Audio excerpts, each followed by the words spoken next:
हजार हजार वर्ष पूर्व भारत वर्ष आगंतुक मानक आश्रयस्थली होइछि।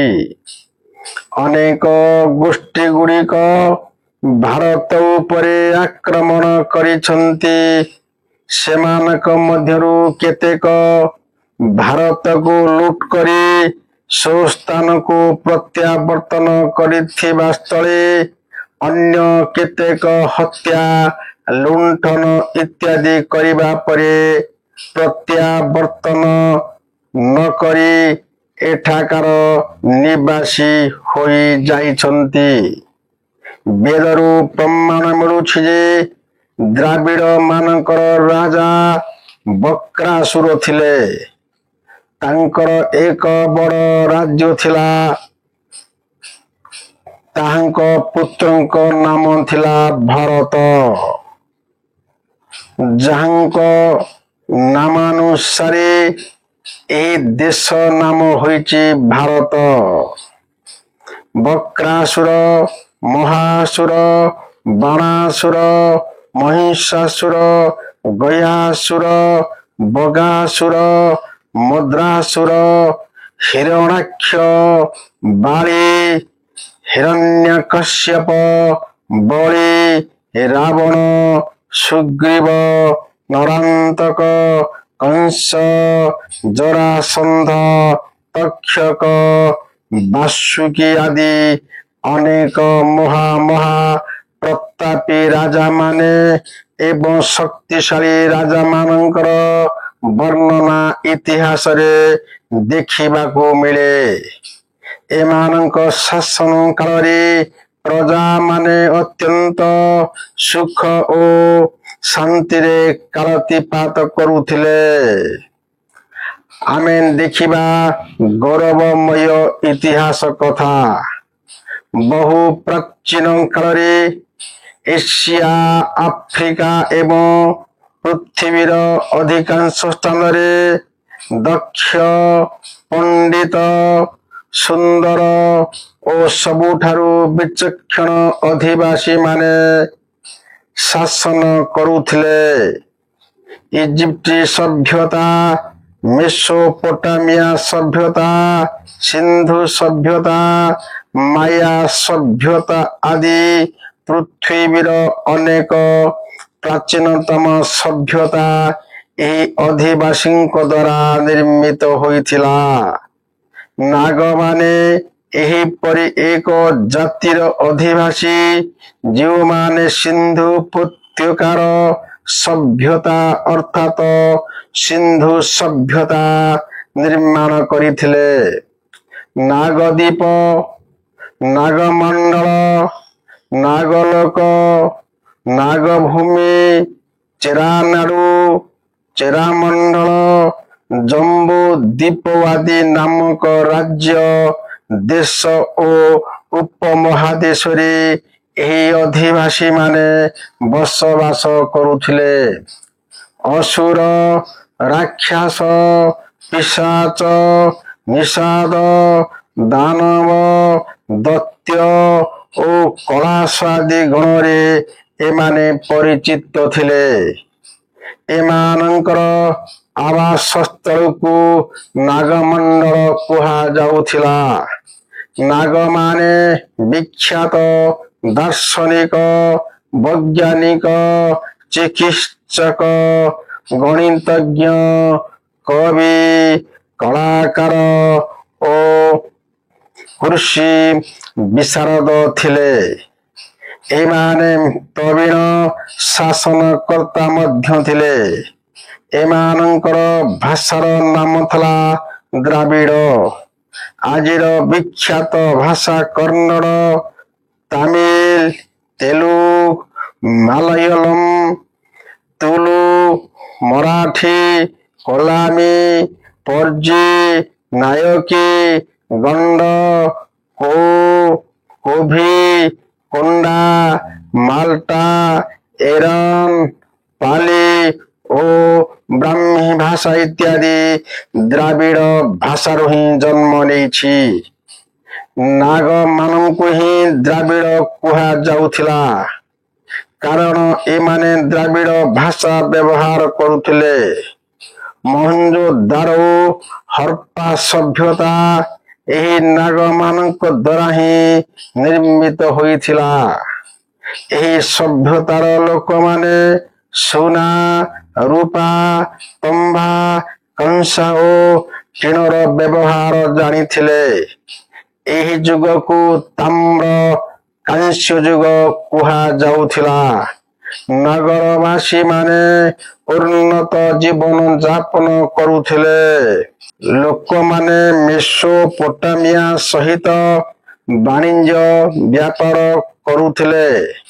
ସେହି ସମୟରେ 55x33 ବର୍ଗ ମିଟରର ବିଶାଳ ସ୍ନାନାଗାର ଥିଲା। ରାସ୍ତା ଗୁଡ଼ିକ ସିଧା ଭାବରେ ଲମ୍ବିଥିଲା ଓ ପରସ୍ପରକୁ ସମକୋଣରେ ଅତିକ୍ରମ କରୁଥିଲା। ଏଠିକାର ନାଗରିକମାନେ ଇଟାରେ ଘର ନିର୍ମାଣ କରି ବସବାସ କରୁଥିଲେ। ସେମାନେ ଗହମ ଓ ବାର୍ଲିରୁ ଅଟା ପ୍ରସ୍ତୁତ କରି ରୁଟି କରି ଖାଉଥିଲେ। ତୁଳାରୁ ଲୁଗା ତିଆରି କରି ପିନ୍ଧୁଥିଲେ। ସେମାନେ ମାଟି, ଜଳ, ପବନ, ଅଗ୍ନି ଓ ବୃକ୍ଷ ଆଦିଙ୍କୁ ପୂଜା କରୁଥିଲେ। ସେମାନେ ଥିଲେ ସମସ୍ତେ ପ୍ରକୃତି ପୂଜକ। ସମସ୍ତ ନାଗଲୋକେ ଉତ୍ତମ ବୁଝାମଣା ମାଧ୍ୟମରେ ପ୍ରକୃତ ଗଣତନ୍ତ୍ର ନୀତି ଅନୁସରଣ କରି ଚଳୁଥିଲେ। ପ୍ରାୟ ଖ୍ରୀଷ୍ଟପୂର୍ବ 1700ରେ ବିଦେଶୀ ଆର୍ଯ୍ୟମାନେ ଆକ୍ରମଣକାରୀ ଭାବେ ସିନ୍ଧୁ ସଭ୍ୟତା ଭିତରକୁ ଅନୁପ୍ରବେଶ କରିଥିଲେ।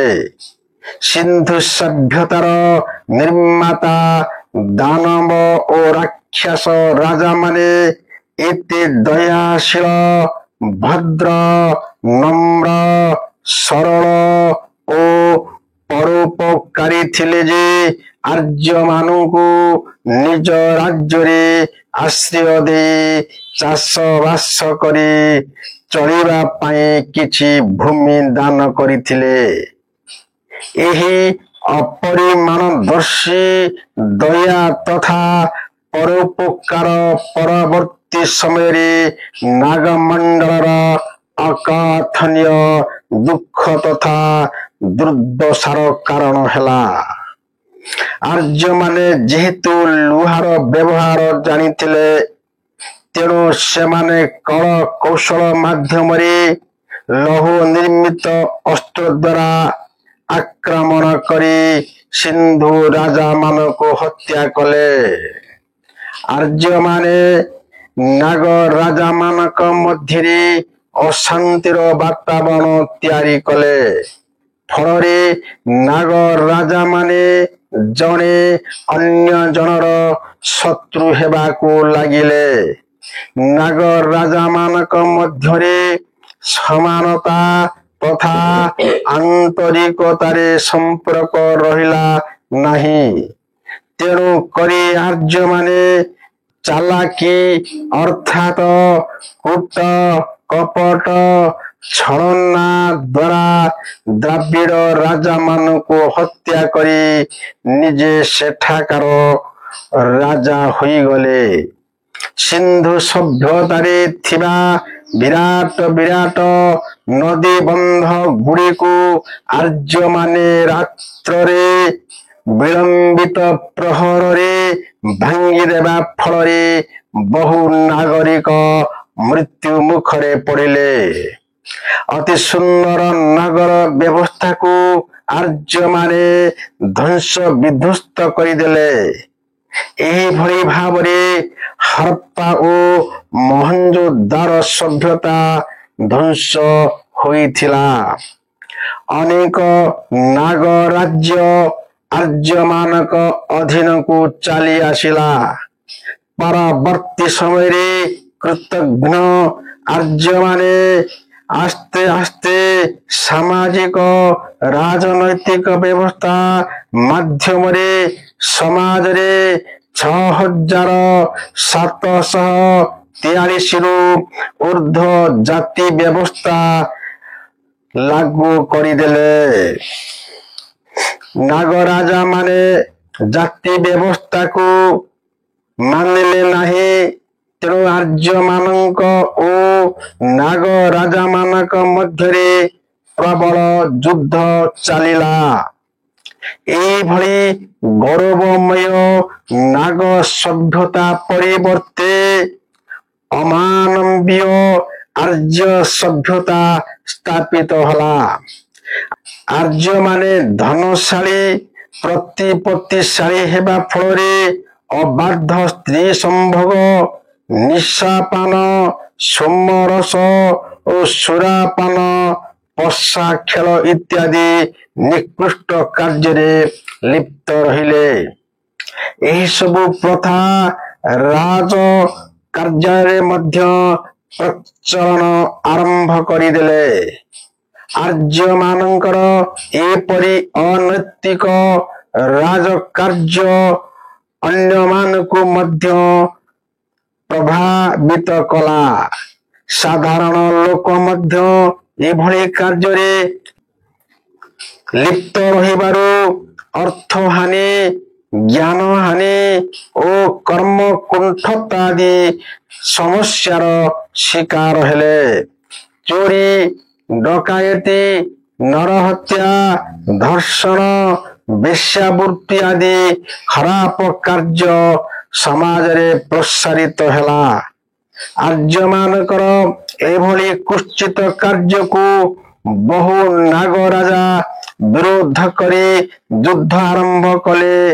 କିନ୍ତୁ ନାଗ ରାଜା ମାନେ ଏମିତି ଭାଗ ଭାଗ ହୋଇ ଯାଇଥିଲେ ଯେ ଏମାନେ ଆର୍ଯ୍ୟ ମାନଙ୍କ ବିରୁଦ୍ଧରେ ସୁସଂଗଠିତ ଯୁଦ୍ଧ କରି ପାରିଲେ ନାହିଁ। ଯଦ୍ୱାରା ନାଗ ରାଜା ମାନେ ପରାଜୟର ସମ୍ମୁଖୀନ ହେଲେ। ପରାଜିତ ନାଗ ରାଜା ଅର୍ଥାତ ରାକ୍ଷସ, ଦାନବ, ଅସୁର ଏ ସମସ୍ତେ ଖରାପ ପ୍ରକୃତିର ଲୋକ ବୋଲି ଆର୍ଯ୍ୟ ମାନେ ମିଛରେ ମିଛରେ ପ୍ରଚାର ଓ ପ୍ରସାର କଲେ ଏବଂ ଏମାନଙ୍କୁ ବିନାଶ କରି ଯେଉଁମାନେ ଜୟୀ ହେଲେ ଆର୍ଯ୍ୟ ମାନେ ସେମାନଙ୍କୁ ସେମାନଙ୍କର ଭଗବାନ, ଦେବତା ଆଖ୍ୟା ଦେଲେ ଏବଂ ଅବତାର କହି ପୂଜାର ଆସନରେ ବସାଇଲେ। ତେଣୁ ଆପଣମାନେ ସତ୍ୟ ମିଥ୍ୟାର ପ୍ରଭେଦକୁ ବାଛନ୍ତୁ, ବିଚାର କରନ୍ତୁ ଏବଂ ଅନ୍ଧ ଭାବରେ କୌଣସି କଥାକୁ ଗ୍ରହଣ କରନ୍ତୁ ନାହିଁ।